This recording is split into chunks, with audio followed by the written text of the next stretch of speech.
आज हम लोग अष्टम पाठ कर्मवीर कथा को समझेंगे।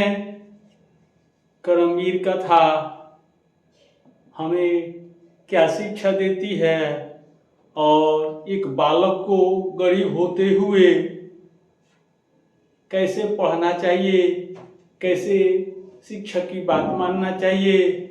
और कोई गरीब बालक मन लगाकर पढ़ना शुरू कर देता है और शिक्षक की बातों पर ध्यान देना शुरू कर देता है और हिम्मत साहस लगा देता है, तो उसकी क्या स्थिति होती है, वह कहाँ तक पहुँचता है। ऐसे ही यह कर्मवीर कथा है, कर्मवीर की कहानी है। कर्मवीर कथा में एक दलित पुरुष की कहानी है। दलित पुरुष कौन है? राम प्रवेश राम है, जाति का हरिजन है और उसका गांव बिहार की भिखनटोला गांव में था। उसका घर ऐसा था जो केवल धूप से रक्षा करता था, बारिश से ठंडी से तो बचा नहीं पाता था। तो हम समझ सकते हैं कि उसकी घर की क्या स्थिति थी। इसके घर में 4 व्यक्ति थे, पिता, माता और राम प्रवेश राम और एक बहन, 4। किसी तरह इनका गुजर बसर चल रहा था। तो इसके गांव से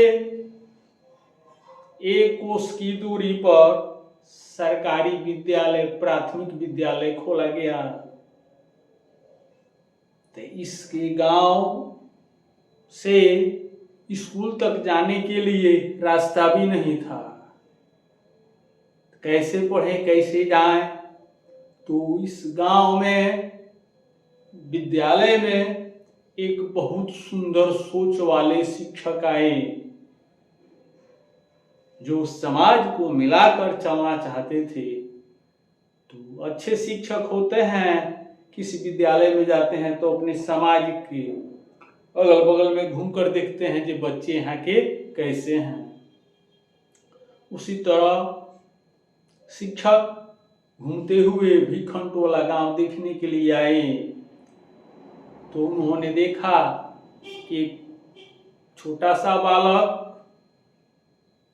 मिट्टी में खेल रहा है और जो बहुत होनहार है, उसकी चेहरे पर तेज चमक है।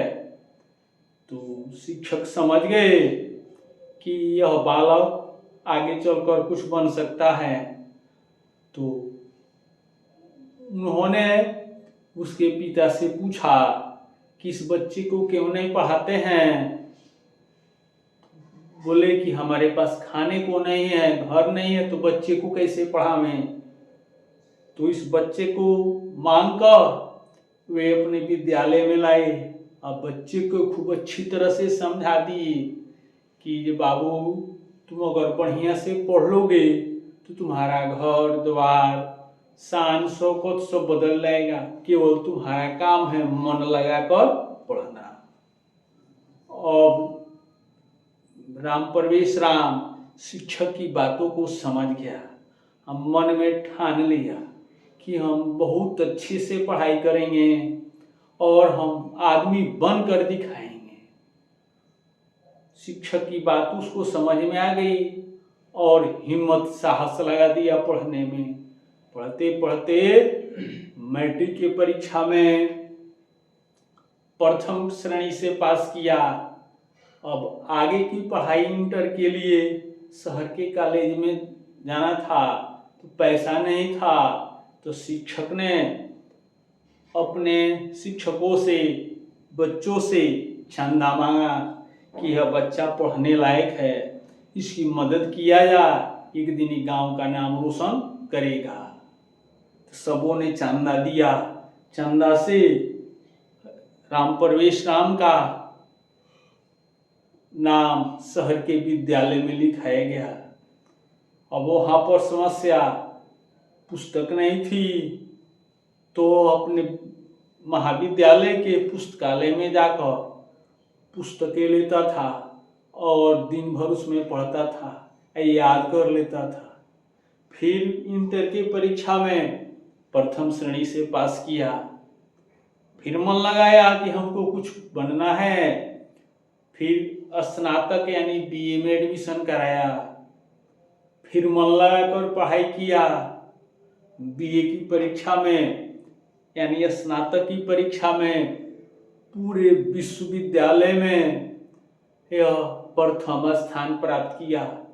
चारों तरफ पूरे विश्वविद्यालय में, यानी एक विश्वविद्यालय में कम से कम 25-30 कॉलेज होता है। उस 25-30 कॉलेजों में लाखों बच्चों में नंबर 1 आया।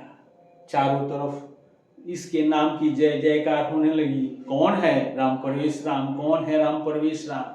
जिसने सुना वही आश्चर्य में पड़ गया। 1 साल के भीतर में ही केंद्रीय लोक सेवा आयोग की परीक्षा में इन्होंने फॉर्म भरा। केंद्रीय लोक सेवा आयोग की परीक्षा जो पास करता है आईएएस अफसर बनता है, डीएम बनता है। तो राम परवेश राम मन लगाकर पढ़ाई किया और केंद्रीय लोक सेवा आयोग की परीक्षा में उन्नत नंबर से, अच्छे अंकों से पास किया। अब उसके बाद समिति के सदस्यों ने इसका साक्षात्कार इंटरव्यू लिया। सामने गया राम परवेश राम। सबने पूछा घर द्वार, माता पिता, कैसी स्थिति, अपने पहले की सभी बातों की राम परवेश राम ने बताया कि मैं शिक्षक के समझाने पर और हिम्मत साहस से पढ़कर मैं यहाँ तक पहुँचा हूँ। तब इसकी गरीबी से, मेहनत से, ईमानदारी से समिति के सदस्य प्रभावित हुए और इसका सिलेक्शन डीएम के पद पर हो गया। जहां भी गया केंद्र में, राज्य में अच्छा काम किया, नाम कमाया, अपने पिता का नाम रोशन किया। सच ही कहा गया है, उद्योगीन पुरुषे सिंहु पैती लक्ष्मी। जो पुरुष परिश्रमी होता है वह सिंह के समान होता है और लक्ष्मी उसी के पास आती है। तो यह उक्ति उद्योगीन पुरुषे सिंहु पैती लक्ष्मी राम परवेश राम पर लागू होती है।